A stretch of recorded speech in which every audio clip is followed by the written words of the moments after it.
வணக்கம் எல்லாருக்கும் வணக்கம். ஸோ இன்ட்ரெஸ்டிங்கான அப்டேட்டுக்கு வந்து தயவு செஞ்சு சேனலை வந்து ஷேர் பண்ணுங்கள், சப்ஸ்கிரைப் பண்ணுங்கள், லைக் பண்ணுங்கள், கமெண்ட் பண்ணுங்கள்.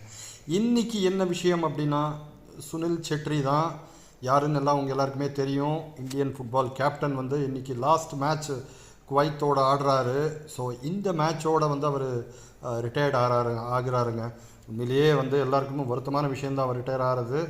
கிட்டத்தட்ட வந்து இந்தியாவுக்காக நிறைய மேட்சஸ் விளையாடி இருக்காரு, பயங்கரமாக ஆடிருக்காரு, கோலெல்லாம் போட்டிருக்காரு. கேப்டனாக இருந்து வேர்ல்டில் வந்து முக்கியமாக அதாவது மெஸ்ஸிக்கும் ரொனால்டோவுக்கும் அப்புறமா அவன் நிறைய கோல் அடித்த, அதாவது தேசத்துக்காக கோல் அடித்தவங்க லிஸ்ட்டில் சுனில் செட்ரி வந்து 3வது இடத்துல இருந்தார். ஸோ இன்றைக்கி அவர் வந்து ரிட்டையர் ஆகிறேன் அப்படின்னு சொல்லி குவைத்தோட லாஸ்ட் மேட்ச் ஆடினார். பட் அது வந்து ட்ரா தான் ஆச்சு. கிட்டத்தட்ட 151 மேட்ச்சில் வந்து 94 கோல் வந்து போட்டிருக்காரு. ஸோ